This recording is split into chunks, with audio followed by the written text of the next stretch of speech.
ایک بوڑھے آدمی کو اس کی اولاد ہر روز یہ طعنہ دیتی کہ آپ نے ہمارے لیے کیا بنایا ہے۔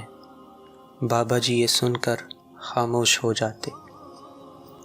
اگلی صبح پھر اسی بحث کو لے کر بچے اپنے بوڑھے باپ کا جینا حرام کرتے اور بیچارہ بوڑھا صبر کے ساتھ اپنی اولاد کے اس طعنے کو سہتا بھی اور سنتا بھی، لیکن خاموش رہتا۔ جب موت کا وقت قریب آیا اور بوڑھا بستر مرگ پر لیٹ گیا تو جاتے جاتے اپنے بچوں کو ایک کاغذ دے گیا جس پر لکھا تھا، اس گھر کے نیچے میری عمر بھر کی جمع پونجی ہے، بھاری خزانہ ہے، کھود کر نکال لینا۔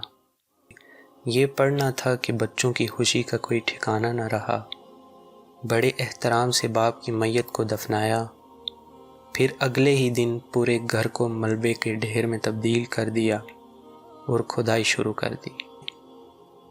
کھدائی کرتے ان کی نظر ایک چھوٹے سے صندوق پر پڑی، جسے کھولا گیا تو اس میں ایک پرچی پڑی تھی جس پر لکھا تھا، اگر تم سب اتنے ہی مرد ہو تو اسی گھر کو دوبارہ بناؤ جسے میں نے اپنا خون پسینہ بہا کر تعمیر کیا تھا، تمہارے سوال کا جواب مل جائے گا۔ بچے رہی سہی چھت بھی گنوا بیٹھے۔ آج کا نوجوان ماں باپ کا خدمت گزار ہو یا نہ ہو، لیکن یہ سوال ضرور پوچھتا ہے، ہمارے والدین نے ہمارے لیے بنایا کیا ہے؟ جنہوں نے بنایا وہ بھی اذیت میں ہی جی رہے ہیں۔